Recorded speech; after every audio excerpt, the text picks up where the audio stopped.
Nifty IT index হলো national stock এক্সচেঞ্জের একটি সেক্টোরিয়াল ইন্ডেক্স, যেখানে ইন্ডিয়ার টপ আইটি কোম্পানির পারফরমেন্স ট্র্যাক করা হয়। ইন্ডিয়ার টপ 10 আইটি কোম্পানি দিয়ে এই ইন্ডেক্সটা তৈরি করা হয়েছে। এই আইটি ইন্ডেক্স আমাদের ভারতীয় অর্থনীতিতে একটা বিশেষ ভূমিকা পালন করে। তো আজকের ভিডিওয়ে নিফটি আইটি সেক্টর নিয়ে আলোচনা করব এবং আপনারা লং টার্মের জন্য মিড ক্যাপ আইটি স্টক নিয়ে আলোচনা করার জন্য রিকোয়েস্ট করেছেন, তাই দুটো মিড ক্যাপ আইটি স্টক নিয়ে ডিটেলসে আলোচনা করব যাদের ফান্ডামেন্টাল খুবই স্ট্রং। তাই চলুন ভিডিওটা শুরু করা যাক। আমি নিরুপমা আমার নতুন এবং পুরাতন ভিউয়ার্সদের শেয়ার শেখো চ্যানেলের পক্ষ থেকে স্বাগত জানাই। আর যারা চ্যানেলে ফার্স্ট টাইম ভিজিট করেছেন অবশ্যই চ্যানেলটা সাবস্ক্রাইব করে নেবেন এবং পাশে থাকা বেল আইকনটা প্রেস করে রাখবেন। আমি ভিডিও আপলোড করার সাথে সাথে আপনাদের কাছে ভিডিওটা পৌঁছে যাবে। আর ভিডিওটা ভালো লাগলে অবশ্যই লাইক এবং শেয়ার করতে ভুলবেন না। তো প্রথমেই নিফটি আইটি ইন্ডেক্স নিয়ে আলোচনা করব। নিফটি আইটি ইন্ডেক্সের কারেন্ট প্রাইস চলছে 37,693। যদি এই আইটি ইন্ডেক্সের চার্টটার দিকে আমরা ফোকাস করি, সেখানে দেখতে পাচ্ছি হায়ার লেভেল থেকে এখন এই ইন্ডেক্স 19% নিচে ট্রেড করছে। তো 36,000-এর কাছে কিন্তু একটা স্ট্রং সাপোর্ট আছে। যদি এটা ব্রেক করে তাহলে কিন্তু এই ইন্ডেক্সের মধ্যে আমরা ভালো সেলিং আসতে পারি, যেটা নিচের দিকে 33,300 পর্যন্ত এই ইন্ডেক্সকে আসতে দেখতে পারি।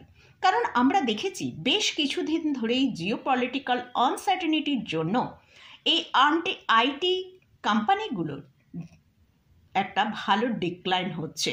কারণ এই আইটি কোম্পানিগুলো ম্যাক্সিমাম রেভিনিউ জেনারেট করে বিভিন্ন গ্লোবাল কোম্পানির থেকে। এছাড়াও আমরা রিসেন্ট দেখতে পেলাম যে টিসিএসের Q1-এর রেজাল্ট উইক এসেছে। তো এখন আরও বিভিন্ন লার্জ ক্যাপ স্টকের রেজাল্ট আসতে বাকি আছে। তো বিভিন্ন অ্যানালিসিস্টরা মনে করছে যে এই আইটি সেক্টর আরও বেশ কিছুটা ডিক্লাইনে আসতে পারে। তো আমরা ওয়াচে রাখবো যেসব বিভিন্ন লার্জ ক্যাপ আইটি কোম্পানিগুলো কীরকম Q1-এর রেজাল্ট তারা অ্যানাউন্স করে, সেদিকে আমাদের ফোকাস থাকবে। তো এটা নিফটি আইটি সেক্টর নিয়ে আলোচনা করলাম।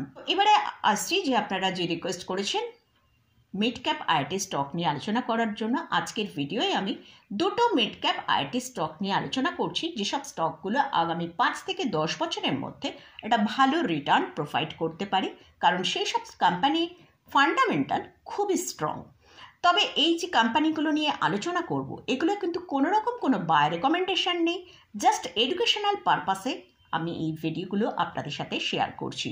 যদি কোথাও কোনো বাই করতে চান তার আগে ভালো করে ফান্ডামেন্টাল এবং চার্ট অ্যানালিসিস করে নিয়ে তারপরেই আপনারা চিন্তাভাবনা করবেন।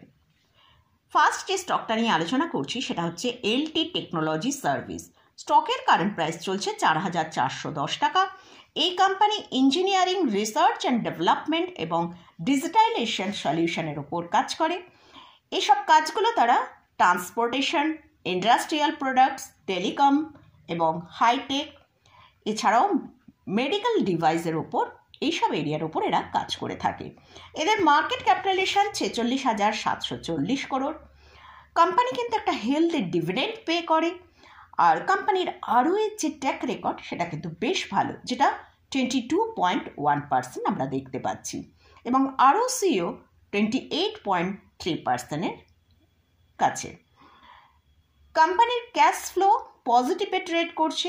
আমরা লাস্ট 4 বছর ধরেই কিন্তু দেখতে পাচ্ছি যে ভালো পজিটিভে ট্রেড করছে। এই কোম্পানিতে প্রোমোটারের হোল্ডিং আছে 73.86%, এফআইএসদের হোল্ডিং আছে 5.18%, ডিআইএসদের হোল্ডিং আছে 13.67% এবং পাবলিকের কাছে আছে 7.47%। তো আমরা যদি এই কোম্পানির চার্ট একবার ওয়াচ করি, সেখানে আমরা দেখতে পাচ্ছি স্টকটা তার হায়ার লেভেল থেকে এখন প্রায় 29% নিচে ট্রেড করছে। এই স্টকের ফান্ডামেন্টাল খুবই স্ট্রং। এই স্টকটাকে যদি লং টার্মের পোর্টফোলিওর জন্য ডিক্লাইনে অ্যাড করা যায়, সেখানে কিন্তু ভালো রিটার্ন আসার সম্ভাবনা আছে। নেক্সট যে স্টকটা নিয়ে আলোচনা করছি, এই স্টকটা নিয়ে আমার একজন ভিউয়ার্সও স্পেসিফিক টাটা এলএক্সি সম্পর্কে আলোচনা করার জন্য রিকোয়েস্ট করেছে। তো আমি আজকের ভিডিওয়ে টাটা এলএক্সি নিয়েও আলোচনা করছি। তো এই স্টকটারও ফান্ডামেন্টাল খুবই স্ট্রং, তাই আজকের ভিডিওয়ে এই স্টকটাকে রেখেছি। টাটা এলএক্সির কারেন্ট প্রাইস চলছে 6040 টাকা। স্টকটা এখন তার সর্বোচ্চ হাই থেকে 40% নিচে ট্রেড করছে। এই company design and technology service provide করে বিভিন্ন ইন্ডাস্ট্রিতে, যেমন অটোমেটিভ, মিডিয়া, কমিউনিকেশন এবং হেলথ কেয়ারের ওপর এদের সার্ভিস প্রোভাইড করে। এদের মার্কেট ক্যাপিটালাইজেশন 37,700 করোড়ের বেশি। এই কোম্পানিও হেলদি ডিভিডেন্ড পে করে। এদের আরওইও কিন্তু খুবই স্ট্রং, যেটা আমরা দেখতে পাচ্ছি 29.3%-এর কাছে। আরওসি হচ্ছে 36.3%। এটা অলমোস্ট একটা ডেট ফ্রি কোম্পানি। এই স্টকে কিন্তু আগামী দিনে আমরা আরও বেশ কিছুটা ডিক্লাইন দেখতে পারি, কারণ এদের কোয়ার্টার ওয়ানের যে রেজাল্ট এরা রিপোর্ট করেছে সেটা কিন্তু বেশ অনেকটাই উইক এসছে। তো রেজাল্টের দিকে যদি আমরা ফোকাস করি, সেখানে আমরা দেখতে পাচ্ছি কোয়ার্টার অন কোয়ার্টার বেসিসে রেভিনিউ কিন্তু খুব ভালো ডিক্লাইন হয়েছে, যেটা মার্চ কোয়ার্টারে এসেছিল 908 করোড়, সেটা জুন কোয়ার্টারে এসছে 892 করোড়। এবং এর সাথে সাথেই আমরা যদি ইয়ার অন ইয়ার বেসিসেও দেখি, সেখানেও ভালো রেভিনিউর মধ্যে ডিক্লাইন দেখতে পাচ্ছি, যেটা জুন 2024-এ এই কোম্পানি যে রেভিনিউটা দেখিয়েছিল সেটা হচ্ছে 926 করোড় ছিল, আর জুন 2025-এ এসছে 892 করোড়। অর্থাৎ রেভিনিউর মধ্যে কিন্তু ভালো ডিক্লাইন আমরা দেখতে পাচ্ছি, সেটা ইয়ার অন ইয়ার বেসিসে এবং কোয়ার্টার অন কোয়ার্টার বেসিসে। এর সাথে সাথে আমরা যদি নেট প্রফিটের দিকে ফোকাস করি, সেখানেও আমরা দেখতে পাচ্ছি জুন 2025-এ নেট প্রফিট এসছে 144 করোড়। সেটাই আমরা যদি জুন 2024-এ দেখি, সেটা 184 করোড় এসেছিল। অর্থাৎ ইয়ার অন ইয়ার বেসিসে কিন্তু খুব ভালো একটা ডিক্লাইন আমরা নেট প্রফিটের মধ্যে দেখতে পাচ্ছি। এবার আমরা যদি কোয়ার্টার অন কোয়ার্টার বেসিসে দেখি, মার্চ 2025-এ 172 করোড় নেট প্রফিট এসেছিল, কিন্তু আমরা জুন 2025-এ দেখলাম নেট প্রফিট এসছে 144 করোড়। অর্থাৎ কোয়ার্টার অন কোয়ার্টার বেসিসেও ভালো ডিক্লাইন হয়েছে। তাই আমরা কিন্তু লাস্ট ফ্রাইডেতে এই স্টকের মধ্যে কিন্তু ভালো একটা ডিপ দেখেছিলাম, যদিও সেখান থেকে একটা ভালো রিকভারও এসছে। স্টকটা 5,660 টাকা থেকে রিকভার করে 6,084-তে ক্লোজ দিয়েছে। তো স্টকের জন্য এখন যেটা স্ট্রং সাপোর্ট আছে, সেটা 5,400 থেকে 5,450। যদি এই সাপোর্ট লেভেলকে ব্রেক করে, তাহলে কিন্তু স্টকের মধ্যে ভালো সেলিং আসার সম্ভাবনা আছে। তবে লং টার্মের জন্য যদি পোর্টফোলিও অ্যাড করতে চান, তাহলে এইসব স্টককে এইসব ডিক্লাইনে অ্যাকুমুলেট করা কিন্তু একটা ভালো অপরচুনিটি হতে পারে।